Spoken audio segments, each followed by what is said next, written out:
যখন আজকে তোমাদের এবং কাফেরদের একই পরিণতি, আপনি এবং কাফেররা আজ একই দলে পড়ে গেছেন। আমি তোমাদের নিকট থেকে কোনো মুক্তিপণ গ্রহণ করব না, কাফেরদের থেকেও নয়। তোমাদের সবার আবাসস্থল জাহান্নাম, কতই না নিকৃষ্ট এই প্রত্যাবর্তন স্থল। আল্লাহ তাআলা সূরা বাকারার ৭ নম্বর আয়াতে বলেন, আল্লাহ তাদের অন্তরে এবং তাদের কানে মোহর লাগিয়ে দিয়েছেন এবং তাদের চোখ সমূহে রয়েছে পর্দা, আর তাদের জন্য রয়েছে মহা আযাব। এখানে মোহর লাগানো অন্তর বলতে কোন অন্তরকে বোঝানো হয়েছে? অন্তর হলো ভালোবাসার জায়গা। আল্লাহ যখন কারো অন্তরে মোহর লাগিয়ে দেন, সিল মেরে দেন, তখন সে অন্তর সেসব জিনিসকে ভালোবাসতে অপারগ হয়ে পড়ে যেগুলো তার ভালোবাসার কথা ছিল। যেসব বিষয় ভালোবাসার যোগ্য তারা সেগুলো ঘৃণা করে। তাদের ইমানদারদেরকে ভালোবাসার কথা, কিন্তু তারা তাদের ঘৃণা করা শুরু করে। সত্যের প্রতি তাদের ভালোবাসা থাকার কথা, কিন্তু সত্যকে তারা ঘৃণা করা শুরু করে। ন্যায়কে তাদের ভালোবাসার কথা, কিন্তু ন্যায়কে তারা ঘৃণা করা শুরু করে। সুবহানাল্লাহ। অন্তর হলো দয়ার জায়গা, কিন্তু অন্তরে যখন মোহর মেরে দেওয়া হয় তখন রাহমা হারিয়ে যায়। এই মানুষগুলো সবচেয়ে নিষ্ঠুর কথা বলতে পারে, নিষ্ঠুর আচরণ করতে পারে, কারণ তাদের অন্তর মোহরাঙ্কিত। অন্তর হলো কৃতজ্ঞতার জায়গা। কৃতজ্ঞতা আসে অন্তর থেকে। যখন অন্তরে মোহর মেরে দেওয়া হয় তখন এই মানুষগুলোর অন্তরে কৃতজ্ঞতার কোনো অনুভূতি আর জাগ্রত হয় না। তারা কাউকে কৃতজ্ঞতা জানানোর প্রয়োজন বোধ করে না। তারা মনে করে তাদের তো সব এমনিতেই পাওয়ার কথা। অন্তর হলো ভয়ের জায়গা। যখন অন্তরে মোহর মেরে দেওয়া হয় তখন তারা তাদের কর্মফলের কোনো ভয় করে না। অন্তর হলো প্রত্যাশার জায়গা, কিন্তু এই মানুষগুলো হতাশ। পরকালের ব্যাপারে তাদের কোনো আশা নেই, অন্য কারো ভালোর প্রতিও তাদের কোনো আশা নেই। তারা নিজেদের জন্য উন্নতির কোনো আশা করে না। তারা মনে করে সবকিছু অর্থহীন, মন যা চায় তাই করো, কারণ যাই করো না কেন জীবন তো এমনিতেই দুর্বিষহ। এটাই তাদের মানসিকতা। তারা আশাহীন মানুষ, কারণ তাদের অন্তর তালাবদ্ধ। অন্তর হলো অনুশোচনার জায়গা। যখন খারাপ কিছু করেন তখন আপনার খারাপ অনুভব করার কথা, কারণ আল্লাহ মানুষের অন্তরে নাফসে লাওয়ামা দিয়েছেন, যার কারণে আপনার অনুতাপ অনুশোচনা ফিল করার কথা। কিন্তু অন্তরে যখন মোহর মেরে দেওয়া হয় তখন সবচেয়ে জঘন্য কাজ করার পরেও আপনি গর্ব অনুভব করতে পারেন। আল্লাহ আযজা ওয়া জাল্লা বলেন, ওয়াযায়্যানা লাহুমুশ শাইতানু আমালাহুম। শয়তান তাদের দৃষ্টিতে তাদের কাজগুলোকে সুশোভিত করে দিয়েছে। অন্তর হলো লজ্জা পাওয়ার জায়গা, কিন্তু এই মানুষগুলোর কোনো লজ্জা শরম আর অবশিষ্ট নেই। যখন অন্তর মরে যায় তখন তাদের কথাবার্তা, আচার আচরণ, জামা কাপড় যতই অশ্লীল, অমার্জিত আর কুরুচিপূর্ণ হোক না কেন, এতে তাদের আর কিছু যায় আসে না। আল্লাহ মানুষের প্রকৃতিতে যে বিষয়গুলোকে বিশ্রী কদাকার করে দিয়েছেন তারা সেগুলোকে নিজেদের জন্য সুন্দর বানিয়ে নেয়। অন্তর হলো দায়িত্বানুভূতির জায়গা। আপনার প্রতিবেশীর প্রতি দায় দায়িত্ব আছে, সন্তান সন্ততির প্রতি দায় দায়িত্ব আছে, স্বামী স্ত্রীর প্রতি আছে, পিতামাতার প্রতি আছে। কিন্তু যখন অন্তর মোহরাঙ্কিত হয়ে পড়ে তখন সে অন্তরে আর দায়িত্বানুভূতির কোনো বালাই থাকে না। অন্তর হলো আত্মমর্যাদার জায়গা। আমার মতে এটা সবচেয়ে গুরুত্বপূর্ণ। আল্লাহ মানুষকে সম্মানিত করেছেন। এই মর্যাদা বোধ আসে অন্তর থেকে। যেমন শিক্ষকের প্রতি আপনি যে মর্যাদা ফিল করেন তার অবস্থান অন্তরে। ইসলাম এবং রাসূলুল্লাহ সাল্লাল্লাহু আলাইহি সাল্লামের জন্য যে মর্যাদা অনুভব করেন তার অবস্থানও অন্তরে। আপনার নিজের প্রতি নিজের যে সম্মান অনুভব করার কথা তার অবস্থানও অন্তরে। কিন্তু অন্তরে যখন মোহর মেরে দেওয়া হয় তখন সেখানে আর কোনো মর্যাদা বোধ অবশিষ্ট থাকে না। অন্য কারোর জন্য তো নয়, এমনকি নিজের জন্যও নয়। তাই আল্লাহ যখন বলেছেন তিনি তাদের অন্তরে মোহর মেরে দিয়েছেন, এটা কোনো ছোট সমস্যা নয়। ব্যাপারটা শুধু এমন নয় যে তারা ঈমান আনবে না, বরং সকল ভালো গুণ যা অন্তর থেকে আসার কথা তা হারিয়ে গেছে। সব কিছু একজন মানুষের সম্পূর্ণ ফিতরাত তালাবদ্ধ হয়ে গিয়েছে। সুবহানাল্লাহ। এখানে যেন তেন মানুষ সম্পর্কে কথা বলা হচ্ছে না, এখানে কথা বলা হচ্ছে জঘন্য চরিত্রের মানুষ সম্পর্কে। এখন আয়াতটির প্রতি লক্ষ্য করুন। প্রথমে বলা হয়েছে তাদের অন্তরে মোহর মেরে দিয়েছেন, তারপরে বলা হয়েছে তাদের কানে মোহর লাগিয়ে দিয়েছেন। অন্তর যেহেতু ইতিমধ্যেই মোহরাঙ্কিত হয়ে পড়েছে, তাই তারা যাই শুনুক না কেন তাদের উপর এর আর কোনো প্রভাব পড়ছে না, কারণ তারা যেটাই শুনুক তা কখনো অন্তরে গিয়ে পৌঁছায়নি। এরপর তিনি বলেন তাদের চোখের উপর পর্দা পড়ে গেছে। এমনটি হয় যখন তারা সত্যকে দেখতে অস্বীকৃতি জানায়, যখন তারা পথ নির্দেশনা নিতে অস্বীকৃতি জানায়, যখন তার চারপাশের বাস্তবতা নিয়ে চিন্তা ভাবনা করতে অস্বীকৃতি জানায়। আল্লাহ আমাদের এই সুন্দর দুটি চোখ দিয়েছেন যেন আমরা এগুলো দিয়ে চারপাশের বাস্তবতা দেখি, আল্লাহর সৃষ্টি দেখি, মহাসত্য সম্পর্কে চিন্তা ভাবনা করি। যখন এই সামর্থ্যের অনুশীলন করতে ব্যর্থ হবেন তখন আল্লাহ আপনাকে হয়তো তার দানকৃত দুটি চোখ দিয়ে এই পৃথিবী দেখার সুযোগ দিবেন, কিন্তু তিনি এতে হেদায়েত দেখার সুযোগ দিবেন না। আমাদের চারপাশে যা কিছুই আছে, যত কিছু তিনি সৃষ্টি করেছেন, তিনি বলেন ইন্না ফি যালিকা লাআয়াতুন, এগুলোতে নিদর্শন রয়েছে। যখন চোখের উপর পর্দা পড়ে যাবে তখন আপনি হয়তো পাখি দেখবেন, গাছ দেখবেন, আকাশ দেখবেন, কিন্তু তাতে আল্লাহর নিদর্শন চোখে পড়বে না। আপনি দেখবেন না এগুলো কিসের দিকে ইঙ্গিত করছে। বাবা মাকে সুখী করা অথবা বাবা মা যেন আমার উপরে খুশি থাকে, এটা করা কঠিন।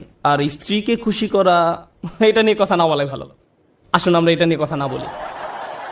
কিন্তু শুধু নিজের জন্য, যেমন আপনি একটা সিনেমা দেখলেন, আপনি এতেই খুশি। অথবা আপনার বন্ধুর সাথে দেখা হলো, আপনি খুশি। আপনি আপনার পছন্দের রেস্টুরেন্টে খেতে গেলেন, আপনি অনেক খুশি। এটা খুব কঠিন কিছু না। কিন্তু এটা যেমন দ্রুত আসে তেমনি দ্রুত চলেও যায় এবং আপনার আবার ভালো না লাগা শুরু হয়। আপনি হতাশ হয়ে যান এবং আবার সুখী হওয়ার চেষ্টা করেন। এটা অনেকটাই মাদকাসক্তির মতো, কারণ এটা আপনার সাথে সর্বদা থাকে না। আর এটাই হলো সবচেয়ে নিম্ন স্তরের সন্ধান। তাই মানুষ যখন বলে আমি শুধু সুখী হতে চাই, আমি আসলে জানি না সে কি বোঝাতে চাচ্ছে। কারণ কোনো মানুষই সবসময় সুখী নয়। আল্লাহ আমাদেরকে অনেক অনেক অনুভূতি দিয়েছেন এই জীবন অভিজ্ঞতা অর্জনের জন্য, এবং এর সবগুলোই সুস্থ জীবনের অংশ। সুখ হলো এদের একটি মাত্র। যদি আপনার আকাঙ্ক্ষা শুধু সুখী হওয়া হয়, তাহলে আমাকে বলতেই হচ্ছে যে আপনি হতাশ হবেন। সুখ কখনোই ঘটবে না, আপনি কখনোই চিরসুখী হতে পারবেন না। এটা আসলে এভাবে কাজ করে না। আমি বলছি না যে আপনাকে হতাশ হতে হবে। আমি যা বলতে চাচ্ছি তা হলো সংগ্রামও জীবনের একটি অংশ। যখন আপনি বার্ষিক পরীক্ষার জন্য প্রস্তুত হচ্ছেন, আপনি কিন্তু সুখী নন। বা 3 ঘন্টার পরীক্ষার মাঝে আপনি সুখী নন। যারা ব্যায়াম করেন তারা তাতে সুখ পান না। হ্যাঁ, ফলাফল দেখে তারা অবশ্যই সুখী হন, কিন্তু ঘাম ঝরানো পরিশ্রম করার সময় নিশ্চয়ই তারা সুখী নন। নিজের চেহারা দেখলেই বুঝতে পারবেন, ঠিক যেন সিলভেস্টার ট্যালনের মতো। যাই হোক, তাহলে সবচেয়ে নিম্ন স্তরের আকাঙ্ক্ষা কি? সুখ। আসুন এবার পরের ধাপ দেখি। পরের ধাপ মানে এটা অর্জন করতে আরো চেষ্টা করতে হয়। আর আমার বড় নয়, আমি যতই উপরের ধাপে যাব সেটা অর্জনের জন্য ততই কষ্ট করতে হবে। তো এর পরের ধাপ হলো কুল দেখানোর আকাঙ্ক্ষা। এটা সুখের আকাঙ্ক্ষা নয়, আকাঙ্ক্ষা হলো কুল হওয়ার। কুল হওয়া মানে হলো কেউ আমাকে নিয়ে ঠাট্টা করবে না, আমি বাকি সবার মতোই হব। কেউ আমাকে নির্দেশ করে বলবে না যে তুমি এমন কাপড় কেন পরছো, এমন কথা কেন বলছো, তোমাকে এমন দেখাচ্ছে কেন, তুমি এভাবে চলো কেন, ওদের সাথে কেন মেশো, এটা কেন কিনছো, ওটা কেন করছো, গাড়ি কেন চালাও। আপনাকে আলাদা করে ভাববে, আপনি এটা চান না। আপনি যে কোনো ভাবে সবার সাথে মিশে যেতে চান এবং কারো সমালোচনার বস্তু হতে চান না। আপনি অদৃশ্য হয়ে যেতে চান বাকি সবার মাঝে, যেন আপনাকে বাকি সবার মতো কুল ভাবা হয়। আর এই জন্য পরিশ্রম করতে হয়। উদাহরণ হিসাবে বলা যায়, আপনারা যারা হাই স্কুলে পড়ছেন, আপনি স্কুলে কি পোশাক পরে যাচ্ছেন সেটা আসলেই একটা বড় ব্যাপার। আপনি যখন আলমারি থেকে একটা কাপড় বের করেন বা জুতা হাতে নেন পরার জন্য, তখন আপনার মনে এই প্রশ্ন আসে যে কে আপনার পোশাক নিয়ে মজা করতে পারে। সত্যি সত্যি আপনার মনে এই ভাবনাটি আসে। অথবা আপনি যখন কাপড় কিনতে দোকানে যান, আপনার বাবা হয়তো আপনাকে টাকা দিয়েছেন কিছু কেনার জন্য। আপনি যাই কিনেন না কেন, অনেক কিছু কেনার পেছনে একমাত্র কারণ হলো যখন আপনি এসব পরবেন তখন লোকে কি বলবে।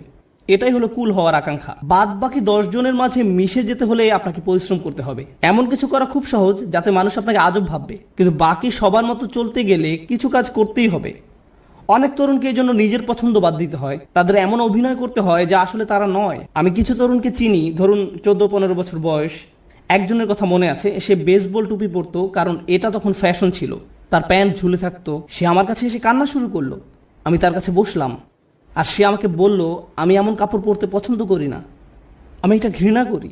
কিন্তু আমি যদি এমন না করি তাহলে বাকিরা আমাকে নিয়ে মজা করে। আমি তাই বাধ্য হয়ে এমন করি। আমি গালি দিতে পছন্দ করি না, কিন্তু প্রায় গালি দেই যখন স্কুলে থাকি, কারণ আমাকে বাকিদের মতো হতে হবে। তাহলে সবচেয়ে তুচ্ছ আকাঙ্ক্ষা হলো সুখের আকাঙ্ক্ষা। এর পরের ধাপ হলো কুল হওয়ার আকাঙ্ক্ষা। এর পরের পর্যায়ে কি? জনপ্রিয় হওয়ার আকাঙ্ক্ষা। আমি সবার মাঝে মিশে যেতে চাই না, আমি সবচেয়ে জনপ্রিয় হতে চাই। আমি এমন হতে চাই যেন সবাই আমার বন্ধু হতে চায়। এমন হতে চাই যেন সবাই লাঞ্চের সময় আমার কথা শোনে। আমি এমন হতে চাই যেন কেউ আমাকে নিয়ে মজা করার আগেই যেন আমি তাদেরকে নিয়ে মজা করতে পারি। আর প্রায় সময় আপনারা দেখবেন যে স্কুলে যেসব বাচ্চারা জনপ্রিয়, তাদের জনপ্রিয়তার কারণ হলো তারা অন্যদেরকে নিয়ে মজা করে, আর সবাই তাদের ভয় পেয়ে তাদের কথা মতো চলে, যেন তারা কেউ পরবর্তী শিকারে পরিণত না হয়। যদিও আমি এখানে অল্প বয়স্কদের কথা বলছি, কিন্তু এমনটা প্রাপ্তবয়স্কদের ক্ষেত্রেও হয়, অবশ্যই হয়। আমাদের আঙ্কেল আন্টিদের ক্ষেত্রেও হয়ে থাকে, কোনো সন্দেহ নেই। জনপ্রিয়তার মানে হলো আমি চাই সবাই আমাকে নিয়ে কথা বলুক, আমি সবার মনোযোগের কেন্দ্রে থাকতে চাই, আমি চাই সবাই আমাকে নিয়ে মন্তব্য করুক। আমি কোনো ছবি পোস্ট করব, টুইট করব, ভিডিও বানাবো, যা কিছুই করি মানুষ যেন আমাকে নিয়ে কথা বলে। যখন আমাকে নিয়ে কথা বলা কমে যাবে তখন আমাকে নতুন কিছু আবার করতে হবে যেন মানুষ আমাকে নিয়ে মেতে থাকে। জনপ্রিয়তার আকাঙ্ক্ষা খুবই আজব একটি জিনিস, কারণ এর কারণে মানুষ নিজেই নিজের অপমান করে। যেমন মিউজিক ইন্ডাস্ট্রিতে যখন এমন হয় কোনো শিল্পীর গান খুব হিট করলো, সবাই সেই গান ডাউনলোড করলো, তারপর যখন তার জনপ্রিয়তা কমে গেল তখন তাকে নিজেকে অপমানিত করতে হবে, নোংরা ভিডিও বানাতে হবে বা কোনো কাহিনী তৈরি করা যেন পত্রিকাগুলো তাকে নিয়ে মেতে থাকে, অন্তত সেখানে জনপ্রিয়তা থাকবে। কারণ তারা নিজের গুণের কারণে আর জনপ্রিয়তা পাচ্ছে না, তাদের পরের গানগুলো বা ভিডিওগুলো আগের মতো বিক্রি হচ্ছে না। এটাই হলো জনপ্রিয়তার আকাঙ্ক্ষা। জনপ্রিয় হওয়ার জন্য পরিশ্রম করতে হয়, টাকা পয়সা খরচ করতে হয়, সময় দিতে হয়, নিজের ভাবমূর্তির জন্য কাজ করতে হয়। আর ভাবমূর্তি রক্ষা করাই তখন সবচেয়ে গুরুত্বপূর্ণ হয়ে যায়। সমাজে অবস্থান ধরে রাখাই তখন মুখ্য হয়ে দাঁড়ায়। এটা হলো পরের পর্যায়। কিন্তু এর উপরে আরও ধাপ আছে। এরপর এর উপরে রয়েছে আর এক ধরনের প্রচেষ্টা, সেটা হলো সম্মানের পেছনে ছুটে চলা। কলেজের ছাত্রদের কাছে এটা বেশি গুরুত্বপূর্ণ প্রাথমিক বা হাই স্কুলের ছাত্রদের চেয়ে। এইমাত্র আমি কি বললাম? সবার নিচে সুখ, তারপরে কি? কুল, সামাজিকতা, তারপর জনপ্রিয়তা। সম্মান মানে হলো আপনি আপনার নিজের সাথে এমন কিছু যুক্ত করতে চান যেটা অনেক মূল্যবান। আপনি মানুষকে বলতে চান, জানো আমি হার্ভার্ডে গিয়েছিলাম। আপনি তাদের বলেন না যে আপনি সেখানে সাপ্তাহিক ছুটি কাটাতে গিয়েছিলেন, আপনার বন্ধুর সাথে দেখা করতে গিয়েছিলেন। কিন্তু আপনি আপনার নিজের নামের সাথে একই বাক্যে হার্ভার্ড শব্দটা ব্যবহার করতে ভালোবাসেন। সত্যি কথা হলো, আপনি যদি হার্ভার্ডের নবীন ছাত্র হন, আপনি কি অর্জন করেছেন? কিছুই না। আপনি শুধু সেই ভার্সিটিতে পড়েন, কিন্তু আপনি নিজের নামের সাথে একটা সম্মানিত প্রতিষ্ঠানের নাম যোগ করতে পছন্দ করেন। নিজের নামের সাথে একটা মর্যাদাপূর্ণ ব্র্যান্ডের নাম যুক্ত করতে আপনার ভালো লাগে। আপনার নির্দিষ্ট ব্র্যান্ডের পোশাক পরতে ভালো লাগে। এবং যদি ব্র্যান্ডের লেবেল দেখা না যায়, আপনি অন্য মানুষের সাথে এমনভাবে কথা বলেন যেন তারা বাধ্য হয়ে প্রশ্ন করে আপনি এটা কোথা থেকে কিনেছেন। আপনি যেন বলতে পারেন যে এটা আরমানি ব্র্যান্ড বা এটা কিছু একটা, কারণ আপনি চান নিজের নামের সাথে সেই ব্র্যান্ডের নাম যুক্ত করতে। নতুন কোনো ব্র্যান্ডের গাড়ি বাজারে আসলে কোন গাড়ি আপনি চালাচ্ছেন, কোন ধরনের পোশাক আপনি পরছেন, কোন ধরনের মানুষের সাথে আপনি মিশছেন। সেলফি এজন্য তোলে না যেন আপনি তাদের মনে রাখতে পারেন, আপনি এজন্য সেলফি তোলেন যেন ছবিটা পোস্ট করতে পারেন, যেন অন্য মানুষ আপনাকে বেশি গুরুত্বপূর্ণ ভাবে, কারণ আপনি সেই বিশেষ ব্যক্তির পাশে দাঁড়িয়ে আছেন। এটা সম্মানের একটা ব্যাপার হয়ে দাঁড়ায়। ছবি তোলা যদি শুধু আপনার জন্য হয়, দারুণ ব্যাপার, কিন্তু এটা আসলে অন্য মানুষদের জানানো যে আপনি কতটা অসাম, অন্যদের সাথে মিলে কোনো কিছু অর্জন করতে পারার জন্য নয়। কিন্তু মুসলিম সমাজে অন্য এক ধরনের মর্যাদা আমাদের বাবা মারা অনেক সময় পান, আর তা হলো তারা তাদের সন্তানকে হাফেজ বানাতে চান। ও, এবং ডাক্তার। আর যদি হয় হাফেজ ডাক্তার, তাহলে তো কথাই নেই, তারা দিন ও দুনিয়া দুটোই পেয়ে গেছে। রব্বানা আতিনা ফিদ দুনিয়া হাসানা ওয়া ফিল আখিরাতি হাসানা, কাজ এখানেই হয়ে গেছে। কিন্তু তারা মানুষকে বলতে পছন্দ করে যে জানো সে একজন হাফেজ। কিন্তু দুর্ভাগ্যবশত এর জন্য আপনি আপনার সন্তানকে কোরআনে হাফেজ বানাননি। কিন্তু এমনটাই ঘটে থাকে। আমরা এখন কোন পর্যায়ে আছি? সম্মান। এটা অনেক বড় ব্যাপার হবে যখন আপনি আপনার প্রথম চাকরিটা পাবেন, হয়তো মাইক্রোসফট বা অন্য কোথাও, কে জানে। ধরেন আপনি বড় কোথাও চাকরি পেলেন, হয়তো গুগলে। তারা আপনাকে আপনার ব্যাজ দিবে, যেটা আপনি মসজিদেও পরে আসেন। যেন কেউ প্রশ্ন করে যে তুমি কি অনেক বেশি গুগল ব্যবহার করো যে তারা তোমাকে একটা বিশেষ ব্যাজ দিয়েছে, আর আপনি তখন বলার সুযোগ পান না না আমার সেখানে চাকরি হয়েছে। আপনি মানুষকে জানাতে চান যে আপনি কি অর্জন করেছেন। তাফাখুরুম বাইনাকুম, কোরআনে এটাকে এভাবেই বলা হয়েছে। অন্যদের দেখানোর ইচ্ছা যে আপনার কি মর্যাদা আছে। যাই হোক, আমি আবার একদম নিচ থেকে শুরু করতে চাই। প্রথমে কি ছিল? সুখ। দ্বিতীয়, সামাজিকতা। কুল। তৃতীয়, জনপ্রিয়তা। চতুর্থ, সম্মান। তার উপরে টাকার পিছনে ছুটে চলা। কিছু মানুষ আছে যারা সুখকে পাত্তা দেয় না, তারা সামাজিকতার কথা ভাবে না, তারা জনপ্রিয়তা চায় না, এমনকি সম্মানও নয়। একটা জিনিসকে তারা গুরুত্ব দেয়, আর সেটা হলো টাকা। তারা জানে কিভাবে অনেক টাকা উপার্জন করতে হয়। এই মানুষগুলো ময়লা জামা, পুরনো ছেঁড়া জিন্স পরে থাকে, 88 মাজদা মিয়াটা গাড়ি চালায়, কিন্তু এই সব নিয়ে তাদের কোনো ভ্রুক্ষেপ নেই, কারণ তারা মাসে $10 মিলিয়ন উপার্জন করে। আমার এমন মানুষের সাথে দেখা হয়েছে যারা বছরে শত মিলিয়ন ডলার উপার্জন করে, এবং আপনি বুঝবেনই না সেটা, কারণ তার চুল উস্কো খুস্কো, তার মধ্যে এক অন্যরকম ভাব আছে যে সে ব্যস্ত, বা ব্যস্ততার জন্য নাও হতে পারে, কারণ সে এগুলো পাত্তাই দেয় না। সে শুধু জানে কিভাবে ব্যবসা করতে হয়। ব্যবসায় সে একটা বিস্ময়, আর সেটা নিয়েই সে শুধু চিন্তা করে। সে খালি এটাই চিন্তা করে যে বিক্রয় কিভাবে বাড়ানো যায়, কিভাবে ব্যবসার আরো সম্প্রসারণ হবে, কিভাবে আমি নতুন ওয়্যার হাউস খুলবো। সুবহানাল্লাহ, তারা অবিশ্বাস্য ধরনের মানুষ। যাই হোক, ময়ের উপরে উঠলে কি আরো কঠোর পরিশ্রম করতে হয়। সুখী হতে কোনো পরিশ্রম করতে হয় না, সবার মতো হতে কিছু পরিশ্রম করতে হয়। জনপ্রিয় হতে আরো কিছু কাজ করতে হয়। সম্মান বা সম্মানিত কিছুর সাথে জড়িত হওয়ার জন্য আরো শ্রম দিতে হয়। অনেক টাকা কামাতে হলে অনেক শ্রম দিতে হয়। এক অবিশ্বাস্য রকমের কর্মস্পৃহা লাগে, তারা কোনো বিরতি নেয় না। এর উপরে উঁচু স্তর আছে। যাই হোক, আমি যখন বলছিলাম কিছু একটা করতে বেশি শ্রম দিতে হয়, যখনই আমি কোনো উঁচু লেভেলের কথা বলি, আপনাকে সেখানে যেতে বেশি কষ্ট সহ্য করতে হবে, আপনাকে যন্ত্রণা সহ্য করতে হবে সেখানে পৌঁছাতে, সুতরাং আমরা এখন টাকার উপরে লেভেলে আছি, আর টাকার উপরে সেই মানুষটা শুধু 1 নম্বর হতে চায়। তারা যে কোনো কাজে চরম উৎকর্ষতা অর্জন করতে চায়, তারা অন্যদের ছাড়িয়ে যেতে চায়। আমি শুধু আমার কোম্পানির প্রোগ্রামার হতে চাই না, আমি এই কোম্পানির শীর্ষস্থানীয় প্রোগ্রামার হতে চাই। আমি শুধু এই ক্লাসের ছাত্রই হতে চাই না, আমি 1 নম্বর হতে চাই। আমি শুধু এসএটি পরীক্ষায় বেশি নম্বর পেতে চাই না, আমি সর্বোচ্চ নম্বর পেতে চাই। আমি শুধু বাস্কেটবল খেলোয়াড় হতে চাই না, আমি NBA তে যেতে চাই, আর আমি MVP হতে চাই। কখনোই খুশি হতে পারে না। তারা শুধু নিজেদেরকে আরো কঠোর পরিশ্রম প্রচেষ্টা চালাতেই থাকে, তারপরেও তারা নিজেদেরকে নিয়ে সন্তুষ্ট হতে পারে না।